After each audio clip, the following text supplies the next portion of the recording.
All right, good morning, everyone. Good morning. Good morning.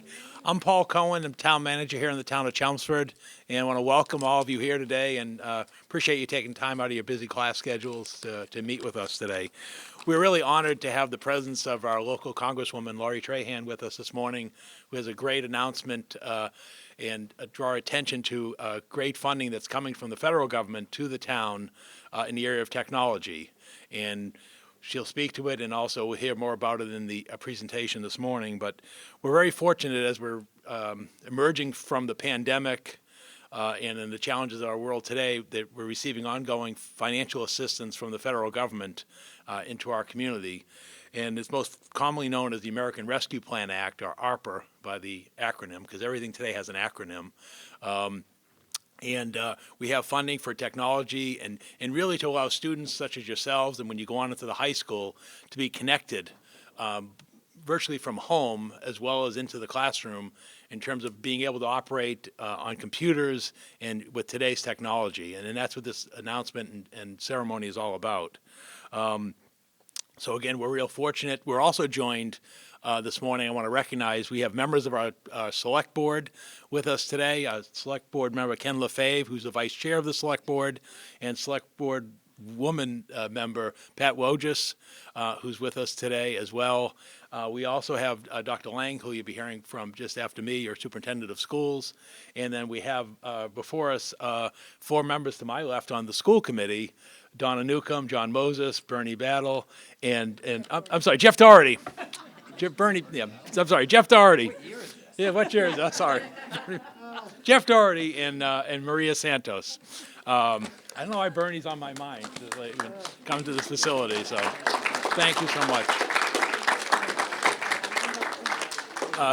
My apologies, Jeff. Without further ado, I'll turn the podium over to Superintendent of Schools, Dr. Jay Lang. Thanks, Paul. Bernie never looked so good. All right, good morning. I'm very happy to be here this morning with Congresswoman Lori Trahan to talk a little bit, as Town Manager Cohen mentioned, some funding that's going to be coming our way to the Chelmsford Public Schools. We have, just for your sake, we have 2 of our 8th grade classes here today that happen to have meetings this particular period. And we have our teachers, Mrs. Casey and Mr. McAuliffe here with their classes. And these are Foundation of Democracy classes. So we thought it was actually quite timely to have the students join us. And then at the end, we'll have some questions from the students that will help facilitate to talk a little bit about your role and help in getting this funding for Chelmsford.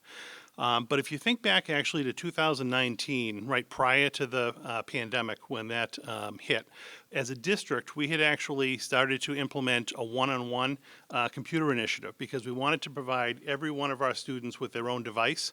So when they're in school working or if they're in home working, technology wouldn't be a limiting factor to be able to access technology. We also know that some of our students have Wi-Fi and the ability to have internet in their homes, and we also have some students who don't. So with the funding that Congresswoman Trahan has been able to help us secure in the district, Bill Silver, our Director of Technology, is going to talk a little bit later on today.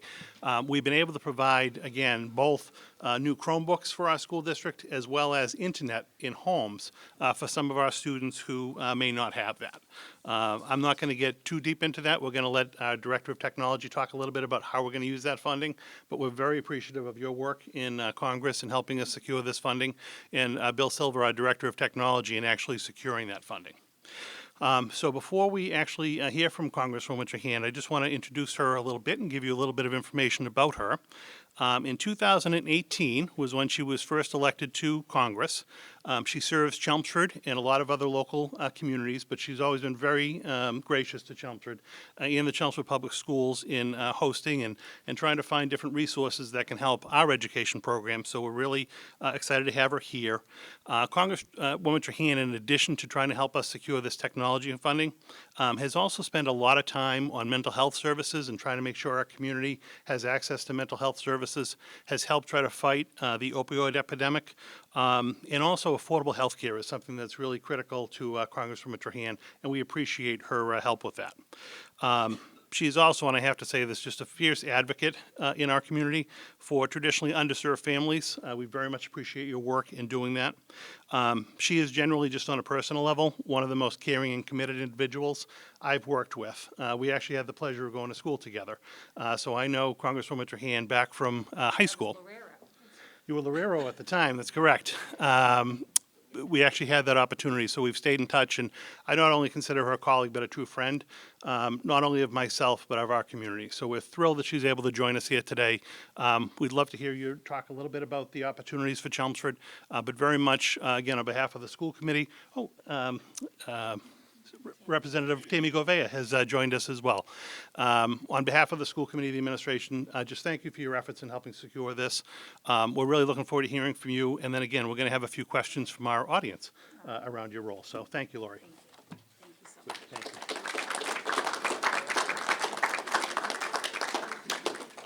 Well, good morning.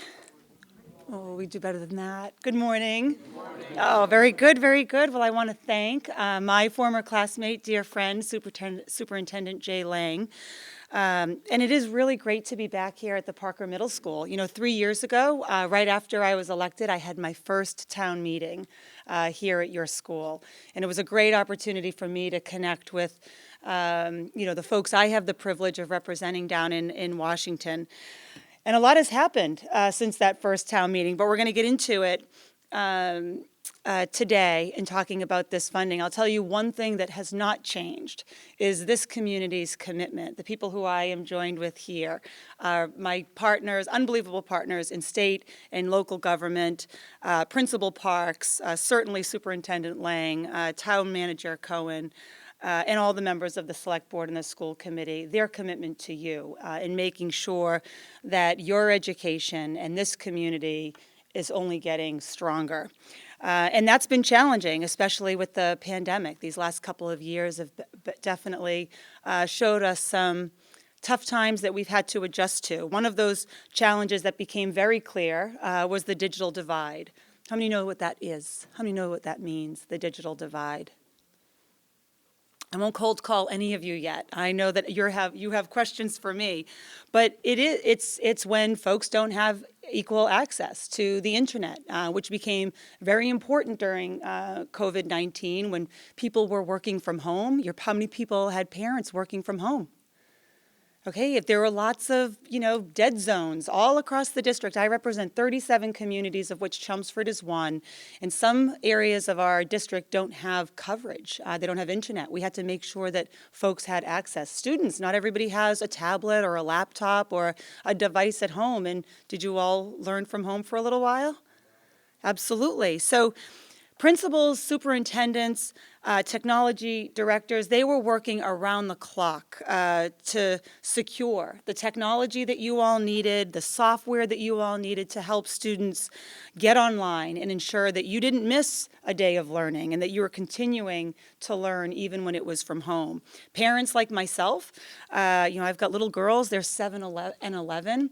We had to transform our dining rooms and parts of our living room into remote learning hubs, right, where you could learn online and show up for class every day. I had to turn into an IT expert when that software hit a glitch. So, and what I will say about the folks who are sitting with me, lawmakers on every level, Congress, Beacon Hill, right here in town halls in Chelmsford, they did everything possible to get school districts like Chelmsford the resources necessary to overcome technology backlogs and close technology gaps that were hurting our students' ability to learn.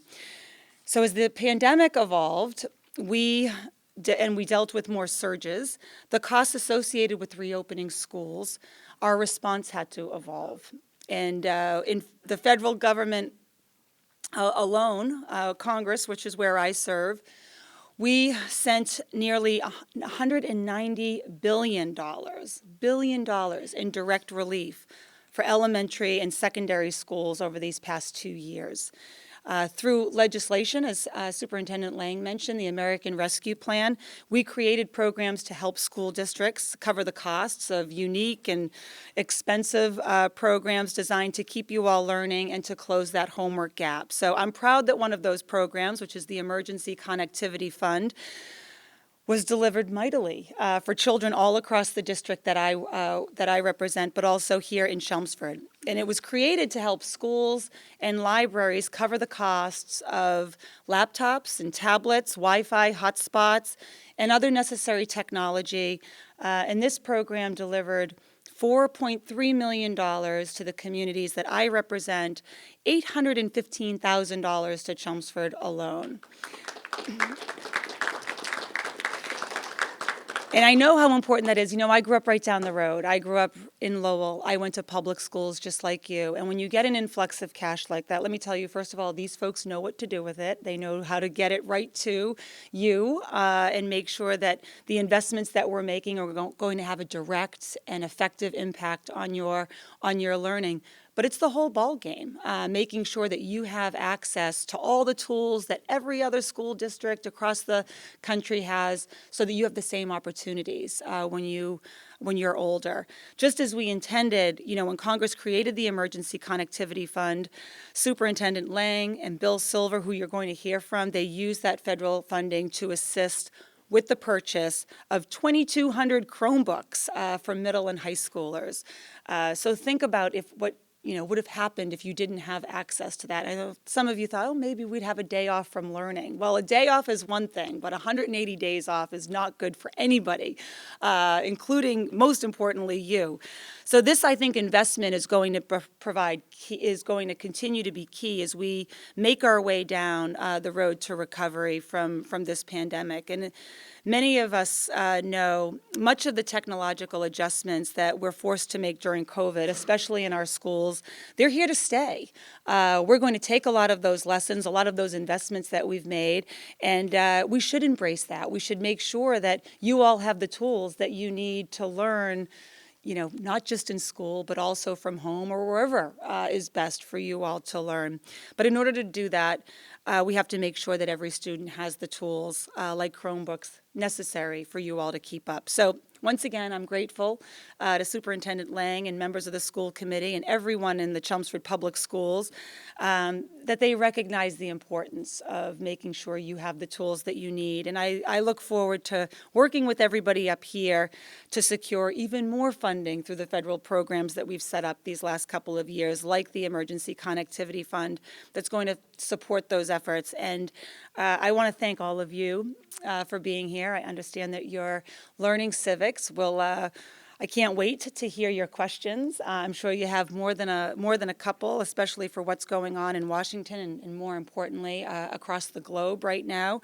But before we do that, I think it's my job to turn it over to Bill Silver, who's been spearheading the technology response to the pandemic, and we owe him a debt of gratitude. So put your hands together.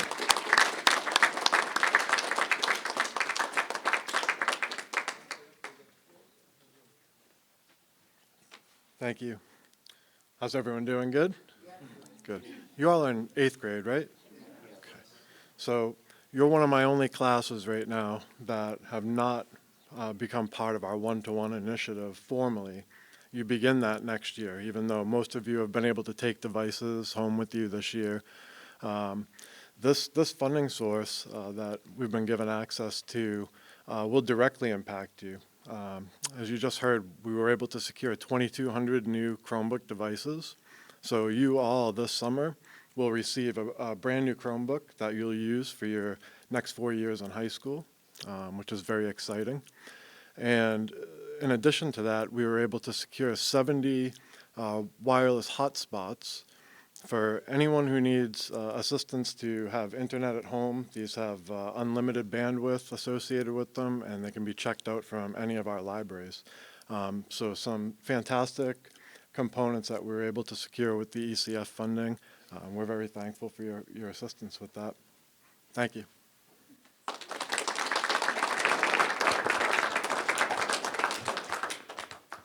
All right, so this is the portion of the agenda where we're going to hear from some of our students who are in some of the civics classes. If you don't mind, Congresswoman Trahan, they have some questions for you.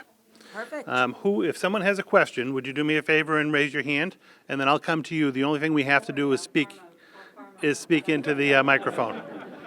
So who has a question that they may like to ask? Would you like to go first? All right, why don't you stand up? and you can Right. direct your question. Hello, Representative Trahan. So, I'm Om Juge, and my question is, what do you think the most important issue is facing our country today? We're starting off Let's with the start easy off with an ones. easy one. So there are a lot of issues right now confronting our world and certainly our government. One of the things that is really important, especially as we emerge out of COVID, is that we wring out the lessons that we've learned. We make sure that we all recover, right? We don't leave anybody behind. So just to give you a little bit of context, I represent 37 communities down in Washington. I represent communities like Chelmsford and Lowell and Lawrence, Haverhill, gateway cities. And then communities like Concord and Acton, super diverse district. And when you have a diversity in a district like that, you realize that there's differences in resources, differences in needs, and differences in access. And I think one of the things that has become abundantly clear with COVID, because there were so many disparities in whether it was access to the vaccine or to health care, to remote learning opportunities and broadband, that we have to make sure that we're never at a point again where we've got those huge gaps. Well, that's one of the reasons why this announcement is so important, because we want to make sure no community is left behind, no student is left behind, as we sort of march forward out of the pandemic. So that is going to be a short and long-term goal, for this country. It forms sort of everything I do right now, from healthcare to education. Mental health services is a big part of what I work on the healthcare subcommittee, because, look, the last 2 years were hard. They were hard on your parents. They were hard on you. They were hard on your siblings. They were hard on your teachers. They were hard on everyone. And we have to make sure that we recover from that, and people have the services and the tools that they need. Certainly what's happening around our globe is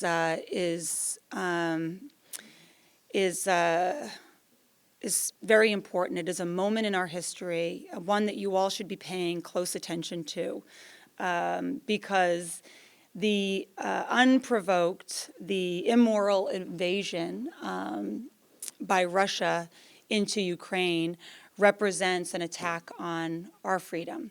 It represents an attack on democracy.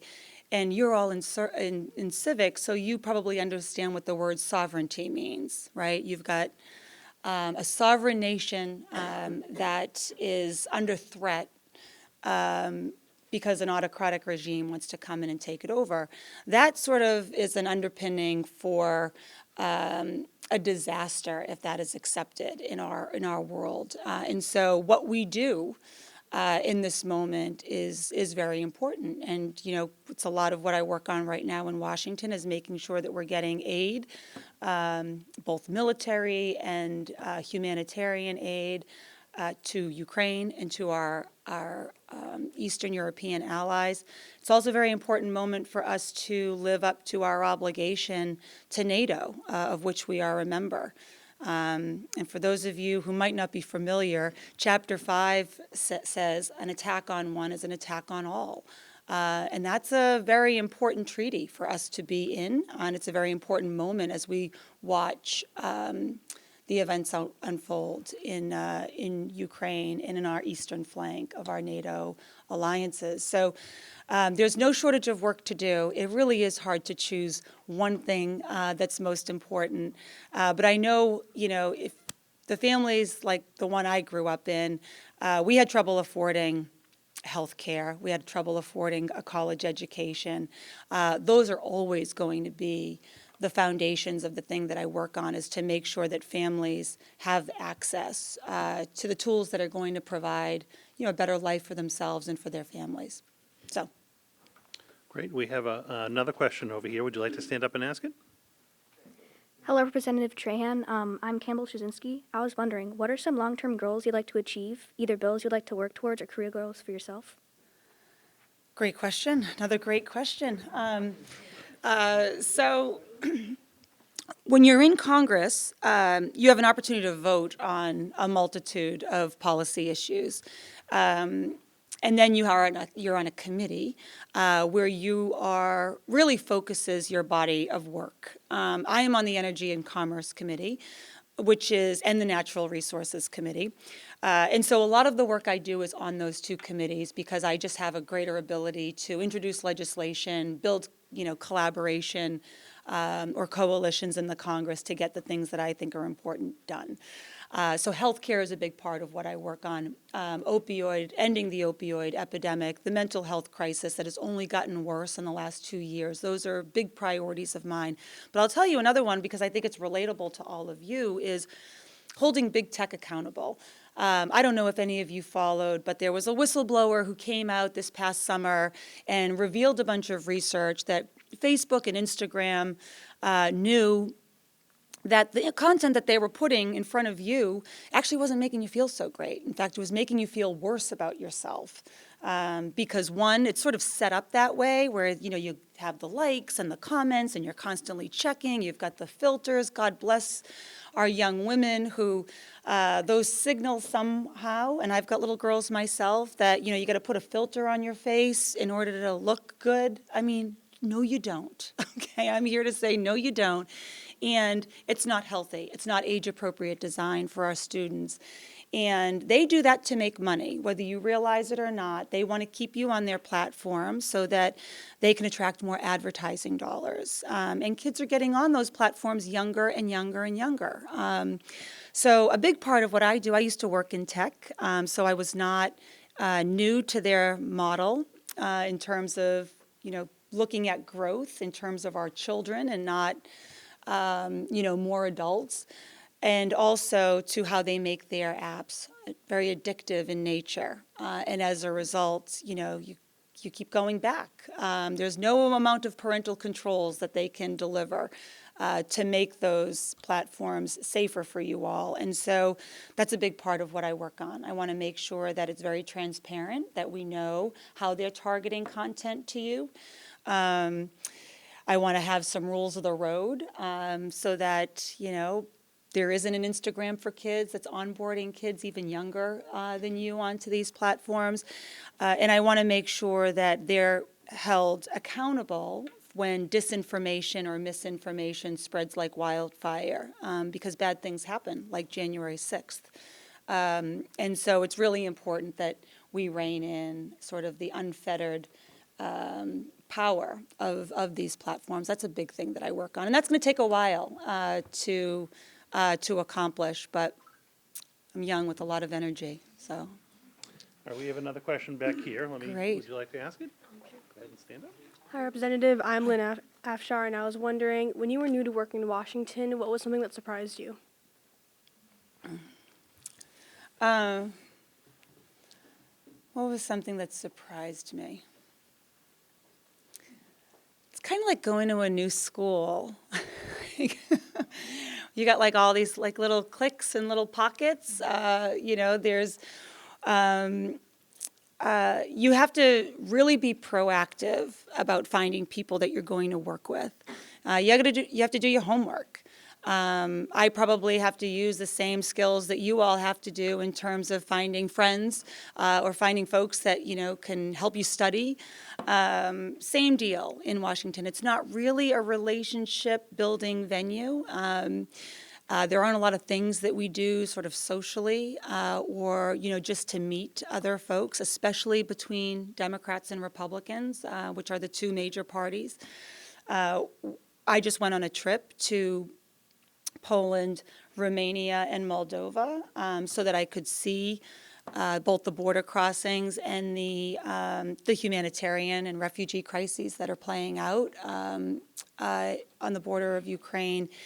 But I went with 3 Republicans, and that's a really good thing to do, is taking those trips, not just for the fact-finding and for the merits of taking a trip like that on our policymaking, but also to meet people who I don't have a lot in common with, and maybe we don't agree on a lot of things, but if we can connect on things that we can agree with, it actually helps us rebuild the muscle for working together, which, in Washington right now is probably at an all-time low in terms of Democrats and Republicans working together. Although we did work together on passing some major legislation this year, and that is the bipartisan infrastructure law, which you will also feel the rewards of in your community because it will repair bridges and roads and your water systems and make sure that you have the broadband that you need and your siblings need. But it seems like those are just isolated events, and we have to do more of that. And so I think one of the things that was most surprising to me was that there weren't more opportunities for me to just easily meet folks that I would work with. And but we work at that every day. I work at that every day. Nearly 50% of the pieces of legislation that I've introduced have been with Republicans, because I figure if I can get one to agree with me on an issue, that is a positive step forward. They can help bring more Republicans. I can help bring more Democrats, and then hopefully we'll find more ways to do that together. Yeah. A couple questions on this side of the room. Oh. Would you like to stand up and ask a question? Who would like to do it? Julia does. All right, let me have it for you. I'll help you out here. Can you tell us about, can you tell us a little bit more about your trip to Eastern Europe to address the crisis in Ukraine? Yep. So it was quite a trip, as you can imagine. I went to Poland, which Poland is right on the northwestern border, or the western border of Ukraine. 2 million people, over 2 million at this point. But while I was there, it was 2 million had crossed from Ukraine to Poland. Now, normally when you go and see a refugee crisis in all parts of the world, you'll see camps, right? And you've probably seen them on TV, where they're outdoor, that they're in tents, and they're huge in order to handle, people coming over without much, right, with a suitcase, to flee the violence that's taking place in their country. There were no camps. 2 million people sought refuge in Poland, and they were in people's homes. They were literally getting off train stations and meeting up with host families, and they were staying in a warm apartment or a warm home. That's incredible. That doesn't always happen. And so it is true that whenever there's devastation, you also see the very best in what humanity has to offer. And I did get to see that. It was obviously devastating and very hard to watch the images, or they still replay in my head, of dads bringing their family right to the border, right? Young children, their wives, giving them a kiss, holding them, crying, and then the family would cross over to, their safe country to meet a strange, sometimes family, but oftentimes just a strange family to stay with, and the father would go back, sometimes with the oldest son, to fight. To hold the ground in Ukraine, and whenever you see a family separated like that, it's it's not natural. It's not natural for our families to be separated in that way, and it's extremely sad and it's hard to watch. So what we want to make sure is, one, Ukraine wins. Ukraine and democracy and freedom wins. And that, two, that these families can go back and join their families and start what is going to be the hard road to recovery, because I'm sure you've seen images of what Ukraine looks like right now. Beautiful cities have been leveled, historic cities. Heritage sites have been leveled to the ground. And so it's going to take an enormous rebuilding and recovery that the whole world will rally around. The other thing I got to do was visit our troops who are in Poland and in Romania. Poland and Romania are NATO allied countries, and so our 82nd Airborne is in Poland right now, assisting with the humanitarian aid, getting in and out of Poland, sharing intelligence with Ukrainian forces. And then in Romania, there's a huge air base. It's called MK Air Base, and that's where our allied troops we have got almost 2,000 troops there today who are stationed there, and they're doing joint exercises. And it's really to show Vladimir Putin that the United States is standing with our NATO allies, and we are right on the border, and we are ready to act should he you know, attack or, you know, proceed into one of our NATO allied countries. I actually got to meet a woman from Chelmsford. She was with the 82nd Airborne in Poland, and she graduated, I think, maybe 5 years ago, and she's on the medical team. And so it was nice to see a face from home, from here. And it's also great to send a note to her parents telling her that she's doing okay, and her spirits are up, and she knows how critical and how important, you know, the mission that she's on is to our country and frankly to the world. Great. I have to, I'm Oh, I sorry. was going to say, I have know. one more question here, then I'll go around the other side of the room, Okay, and I'll I grab know. him. So You're just wait so 1 second, patient. I'll come We to you. got you. But you want to stand up and ask your question? Hello, my name is Dominic Foti, and my question is, what did you do prior to getting involved in politics? Thank you. So just a little bit about me. I, you know, grew up right on the Chelmsford Lowell line. I went to public schools. Well, this is a story that I have to tell young people because I think it's just reflective of what our country's capable of when we're at our best. But my grandparents came here from Portugal and Brazil. My grandmother worked in the Lowell mills, in the textile mills. And that's actually where my district office is today, my congressional office. So every day that I get to work, I get to walk into work. And my Nana did not get to see me get elected to Congress. But I'm sure, one, she did not think that I was going to be the first person in my family to graduate from college.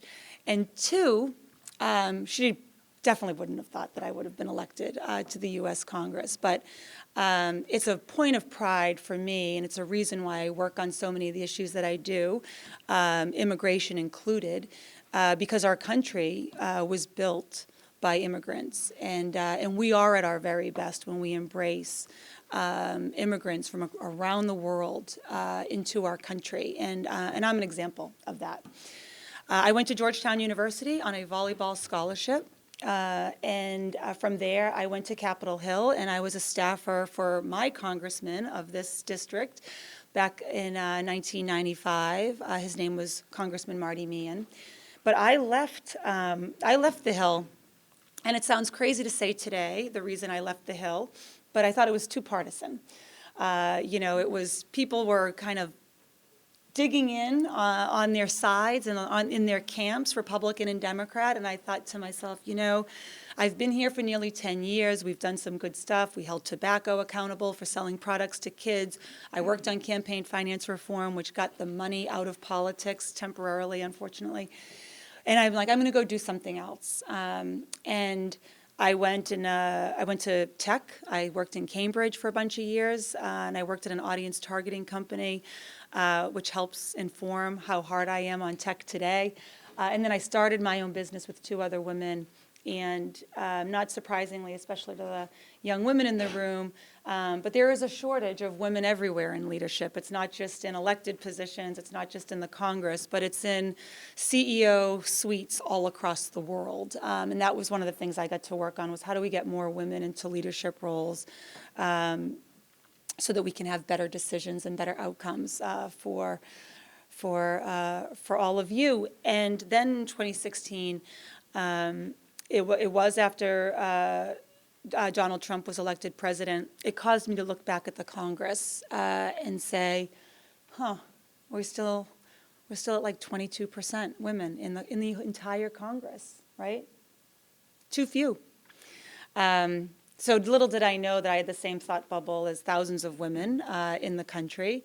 Tammy Govea included, who got off the Donna Newcomb included, who got off the sidelines that year and said, we're running for office. And that's important at every level of government, local government, state government, certainly federal government. And so that's a trend that needs to continue, and that's a trend that we hopefully will get a few of you to participate in. I think it can be a very intimidating move. It certainly was for me. I didn't do this. I didn't make speeches. I didn't do, interviews or debates as an adult. And so those are all skills I had to learn. But I knew I'd be a good policymaker, and I knew that my voice at the table was going to be really important, so that people like, or families like the one I grew up in weren't left behind, women weren't left behind, first-time college graduates weren't left behind. You represent, your lived experience, and you represent, what you think is best for the future, and that's enough. Everything else you can solve. So anyway, that's, was that the question? I lost my way somewhere there. Yep. And we have one more question for you. Okay. And just introduce yourself and your question. I'm Aaron Yagman, and my question is, what's the hardest part of your job? Those are good questions. Y'all are smart. Some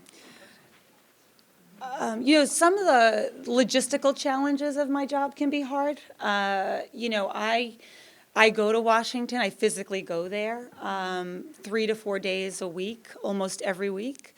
And so that's hard on my daughter's birthdays today. And I've got an 11-year-old as well. So that can be hard, as leaving them, and FaceTime is great for that, and we make it work. But I would say most of the challenges are logistical challenges. The other thing is, I really do feel strongly about, you're growing up in a time that's very different than how we all grew up. I delivered the Lowell Sun when I was 11 years old. Newspapers were a big part of how I got information. And look, I used to read the Boston Globe and I still do, Boston Globe and the Boston Herald, and they've got different views and different biases. Doctor, is that right?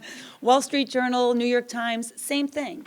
But I would read both so that I could get both perspectives, the progressivist perspective, maybe the more conservative perspective. And then I would find my way in the middle. I would just, or my own balanced view. I would formulate my own opinions and my own views based on getting as much information as I could.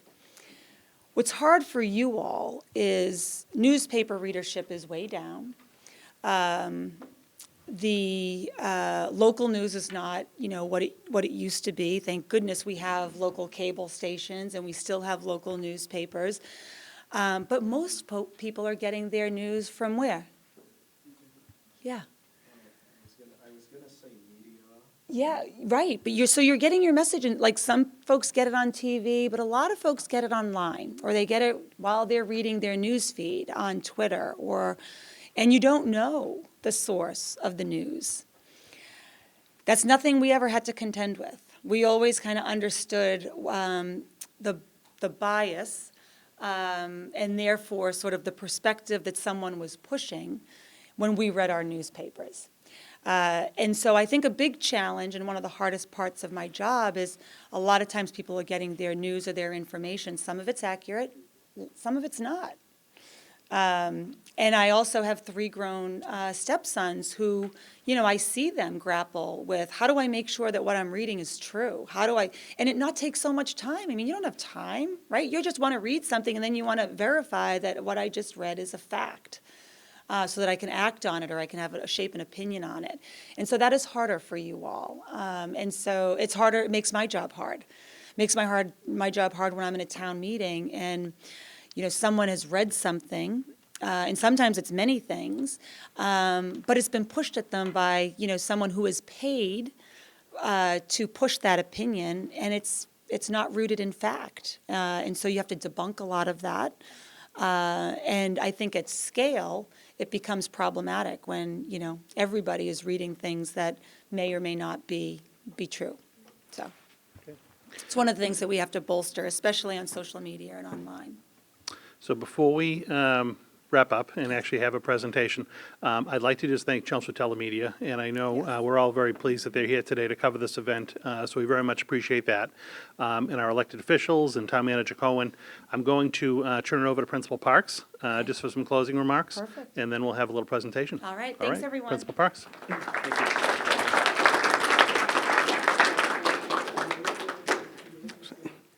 Thank you. Thanks, Dr. Lang. So on behalf of the Parker Middle School, I'd like to say thank you to not only our school committee for all that you do and your ongoing support, our local officials, town government. We really appreciate all that you do for us constantly, and it's always happening outside of this.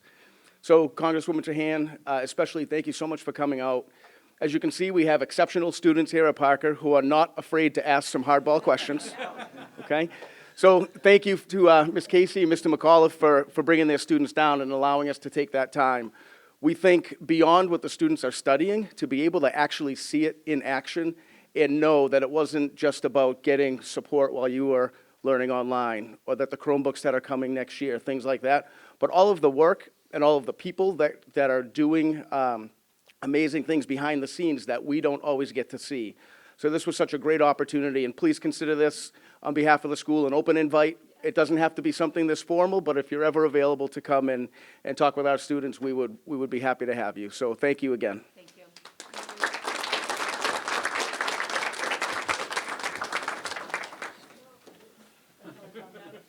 Not gonna be happy with